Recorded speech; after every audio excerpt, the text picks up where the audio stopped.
Canadian real estate funds, private credit, and the early signs of a global credit downturn. A growing number of Canadian real estate investment funds are now restricting investor withdrawals, and this development signals more than just trouble in housing. It points to deeper pressure building inside private credit markets and the shadow banking system. This is not limited to Canada. Similar concerns are appearing in the United Kingdom, Europe, and the United States, suggesting that financial stress is spreading across interconnected markets. Nearly 40% of capital invested in Canadian private real estate funds is currently subject to limits on withdrawals or cash distributions. In practical terms, tens of billions of dollars are temporarily locked up. This practice, often called gating, allows fund managers to slow or stop withdrawals in order to preserve liquidity. From the fund manager's viewpoint, this buys time and prevents forced sales of property at depressed prices. From the investor's viewpoint, it feels like a warning sign that something is wrong. Once investors realize they cannot easily access their money, trust becomes fragile. When one fund restricts withdrawals, investors in other funds start questioning their own exposure. Questions turn into withdrawal requests, and withdrawal requests can trigger further restrictions. The cycle can accelerate quickly, especially when economic conditions already look weak. Trust and the role it plays in financial markets. Financial markets depend heavily on trust. Investors need to believe that funds, banks, and financial institutions are stable, transparent, and capable of managing risk. Over the past decade, private credit and private real estate funds have been marketed as offering strong returns with relatively low risk. These products were pitched not only to large institutions, but also to professionals and retirees who wanted steady income and diversification. Marketing materials often emphasize that investors could withdraw their money when needed. That promise is central to investor confidence. When funds impose restrictions, it sends a message that liquidity is not guaranteed. Even if the restriction is temporary, it can permanently change how investors view the fund and similar products. Once trust erodes, investors focus less on potential returns and more on downside risk. Negative economic data, falling asset prices, and rising unemployment carry more weight than optimistic forecasts. When official reassurances conflict with what investors observe in the real economy, those reassurances lose credibility. Canadian housing market weakness and affordability pressures. The downturn in Canadian housing did not start solely because of interest rate increases. Home prices began falling in early 2022, before major policy tightening took full effect. The deeper issue was affordability. Housing costs rose far faster than incomes, and the cost of living increased across many categories. This created a situation where buyers were stretched, and demand weakened even before rates moved higher. Interest rate increases added pressure, but they were not the original cause of the downturn.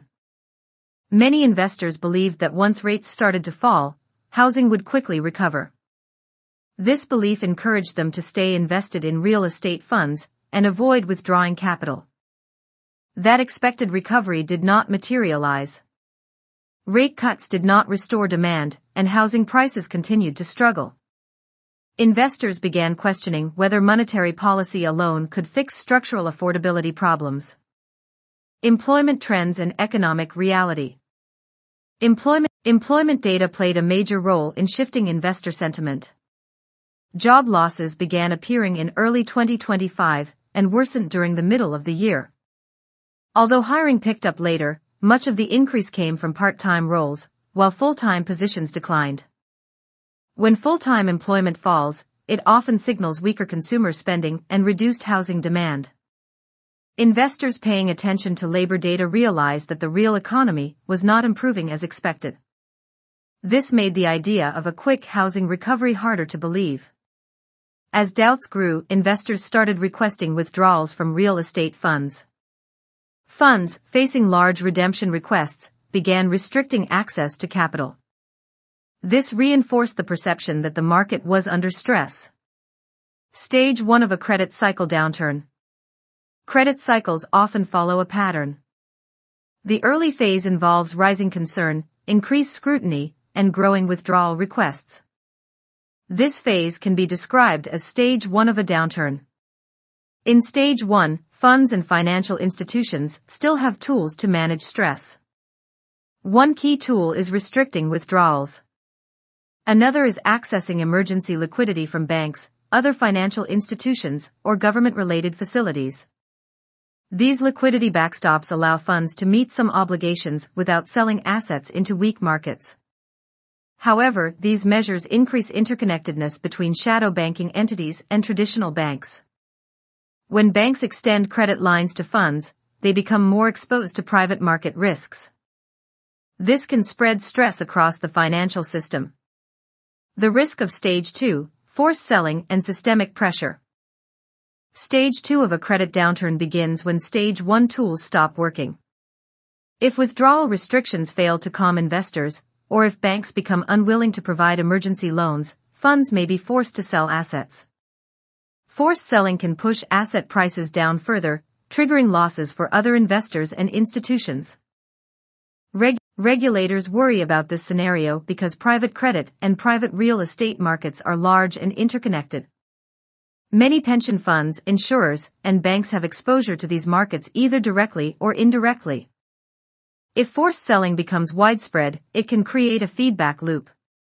Falling prices lead to more losses, which lead to more withdrawals, which lead to more selling. This is how localized stress can become systemic. Private markets and lack of transparency. Private credit and private real estate markets are often less transparent than public markets. Detailed information on holdings, leverage, and risk exposure is limited. This makes it difficult for investors and regulators to assess vulnerabilities. When uncertainty rises, lack of transparency becomes a serious problem.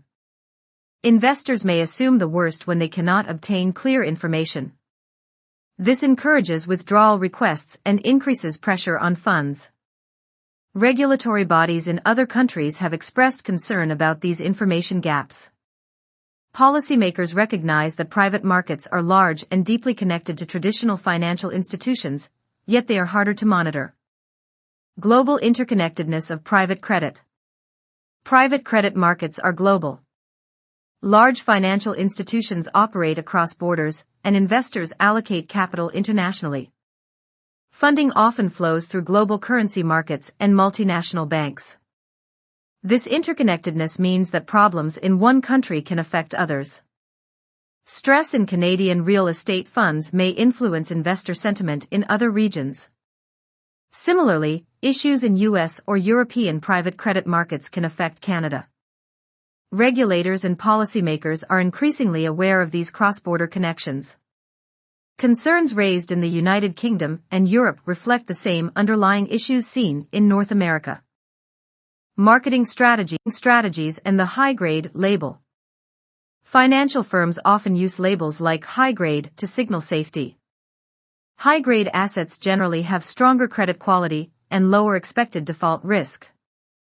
However, lower risk does not mean no risk. Under certain conditions, even high-grade assets can suffer losses. Corporate defaults, economic downturns, and liquidity stress can all affect supposedly safe investments. Recent losses in high-grade funds damaged investor confidence. When products marketed as safe experience losses, investors feel misled. This can trigger broader skepticism about similar products. Human behavior and financial bubbles. Financial bubbles are driven by optimism, trust, and the desire for high returns. Investors often believe that new financial products or economic conditions reduce risk. Financial institutions reinforce this belief through marketing and reassuring messages. When reality diverges from expectations, the reversal can be abrupt. Trust can disappear quickly, and investors rush to reduce exposure. This behavior is not new. It has occurred in many financial cycles throughout history. Central banks and public communication. Central banks play a significant role in shaping investor expectations. When central bankers express confidence in the economy, investors are more likely to take risk. When data contradicts these messages, credibility can suffer. In recent years, central banks emphasized economic resilience. This encouraged investors to believe that downturns would be mild and temporary. When housing and labor markets weakened, investors began questioning those assumptions. Liquidity lines and systemic risk. Shadow banks and private funds often rely on credit lines from traditional banks. These lines were established during periods of optimism, when risks seemed low. During stress, funds draw on these lines to meet obligations. This increases bank exposure to private market risks.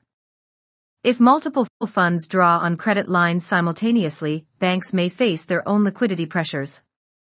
This is one reason regulators monitor connections between private funds and banks. Why investors are pulling back. Investors are responding to a combination of factors: weak housing markets, uncertain employment trends, limited transparency, and restricted access to capital. Each factor alone might not trigger mass withdrawals, but together they create a powerful incentive to reduce exposure. The belief in a quick recovery has faded. Rate cuts did not revive housing, and economic data remains mixed. Investors now demand clearer evidence of stability before committing capital. What this means for 2026 and beyond. The conditions that undermined investor confidence in 2025 are unlikely to disappear quickly. Housing affordability remains strained, labor markets show signs of weakness, and private credit markets remain opaque. Central banks and financial institutions may continue to promise stability and recovery. Investors, however, are more cautious and skeptical. They want evidence, not assurances. Stage 1 of a credit downturn appears to be underway, marked by rising withdrawals, liquidity measures, and increased scrutiny.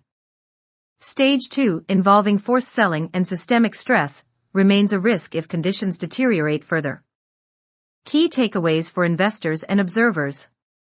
A large share of Canadian private real estate fund capital is currently restricted, signaling stress. Investor trust is weakening due to economic data, liquidity restrictions, and limited transparency. Housing market weakness is tied to affordability and labor trends, not just interest rates. Credit downturns often progress in stages, with early liquidity measures followed by potential forced selling. Private credit markets are global and interconnected, increasing systemic risk. Marketing labels and central bank messaging can encourage risk-taking, but may backfire when reality diverges. If you found this breakdown helpful, give this video a like, it really helps the channel grow. And don't forget to subscribe for future updates on real estate, housing affordability, and the Canadian economy.